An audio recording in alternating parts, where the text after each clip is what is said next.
अस्सलाम वालेकुम viewers. Pakistan car doctor की सीरीज़ में आज हम जिस सेंसर की बात करेंगे उसका नाम है मास एयर फ्लो सेंसर।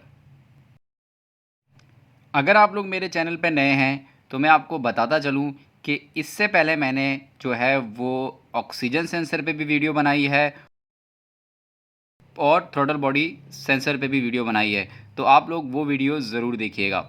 तो आते हैं अपने टॉपिक की तरफ वापस। आज हम डिस्कस करेंगे मास एयर फ्लो सेंसर। इसमें जो हम टॉपिक डिस्कस करेंगे इसमें हम ये सबसे पहले बताएंगे कि मास एयर फ्लो सेंसर की लोकेशन क्या होती है। सेकंड ये कि मास एयर फ्लो सेंसर का फंक्शन क्या होता है। थर्ड हम इसकी वर्किंग को बयान करेंगे और सबसे एंड में हम बताएंगे कि अगर आपका मास एयर फ्लो सेंसर ख़राब है तो आपकी गाड़ी पे क्या इम्पैक्ट आएगा। तो चलें फिर स्टार्ट करते हैं। सबसे पहले हम इसकी लोकेशन से। MAF सेंसर गाड़ी में एयर फिल्टर और थ्रोटल बॉडी के दरमियान लगा हुआ होता है।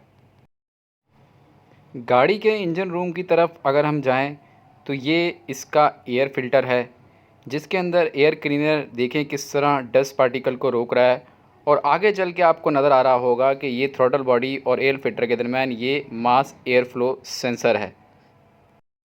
अब हम बात करते हैं MAF सेंसर के फंक्शन की। MAF सेंसर जो है वो ये डिटरमिन करता है कि कितना मास फ्लो रेट जो है वो एयर का गुजर रहा है, और ये इन्फॉर्मेशन वो शेयर करता है ECU इंजन कंट्रोल यूनिट के साथ। जब ये इन्फॉर्मेशन ECU को मिल जाती है तो ECU ये इन्फॉर्मेशन लेके ये डिसाइड करता है कि उसे इंजेक्शन को कितना फ्यूल इंजेक्ट करवाना है। अगर आपकी गाड़ी खड़ी हुई है तो इस वक्त एयर फ्लो रेट कम होगा। कम फ्लो रेट देख के फ्यूल इंजेक्टर भी कम इंजेक्ट करवाएगा फ्यूल को। अगर आपकी गाड़ी पे एक्सीलेटर ड्राइवर दे रहा है, इस एक्सीलेटर देने से mass air flow rate Aahista Aahista बढ़ेगा। जब ये बढ़ेगा तो ECU को ये चीज़ पता चलेगी और ECU अकॉर्डिंगली फ्यूल की इंजेक्शन ज़्यादा करवाएगा ताकि प्रॉपर एयर फ्यूल मिक्सचर चाहे इंजन के अंदर और आपकी गाड़ी के RPM बैलेंस रहें और फ्यूल की इकोनॉमी अच्छी रहे। अब हम बात करते हैं MAF सेंसर के सेंसिंग एलिमेंट की।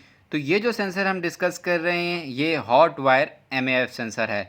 इसमें एक टंगस्टन की वायर होती है, एक डस्ट फिल्टर होता है और एक इसमें टेम्परेचर सेंसर होता है।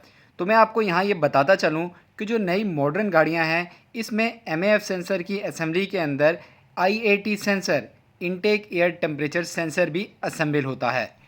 तो इस टंगस्टन वायर को हमने एक ख़ास किस्म की वोल्टेज देख के एक फ़िक्स टेम्परेचर पे मेंटेन रखा होता है, और इसका टेम्परेचर चेंज ही बेसिकली ECU को जाता है और ECU इस बेस पे ये डिसाइड करता है कि उसको कितनी फ्यूल इंजेक्ट करनी है।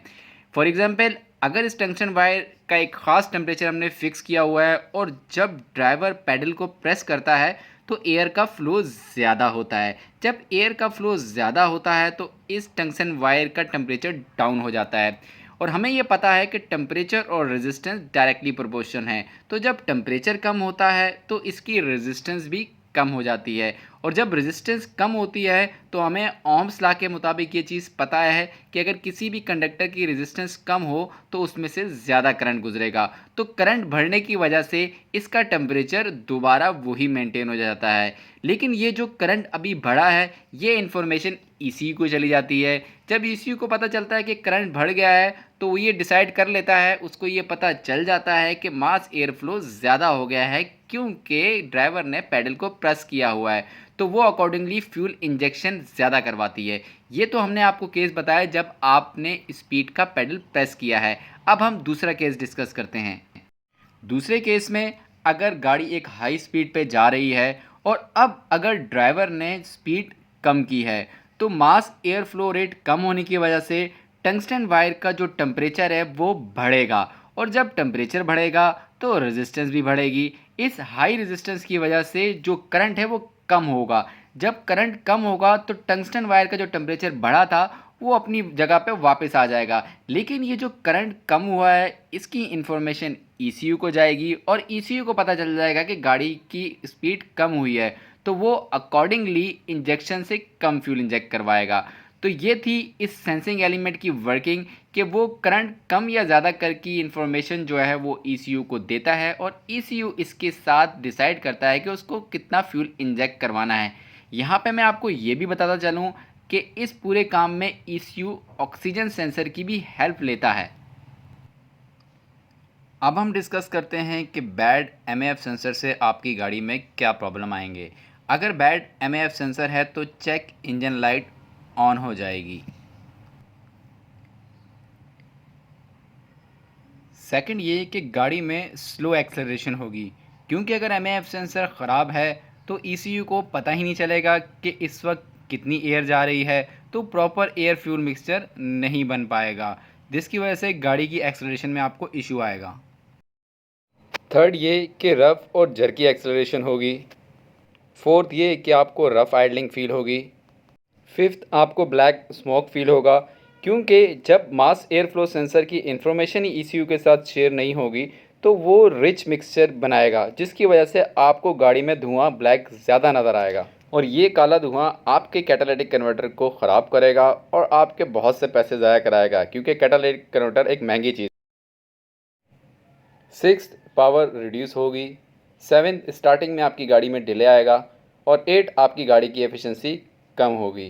तो ये तो था आज का हमारा वीलॉग। आई होप आपको ये पसंद आया होगा, तो आप इस वीडियो को ज़रूर देखें और हमारे चैनल को सब्सक्राइब करें। अल्लाह हाफिज़।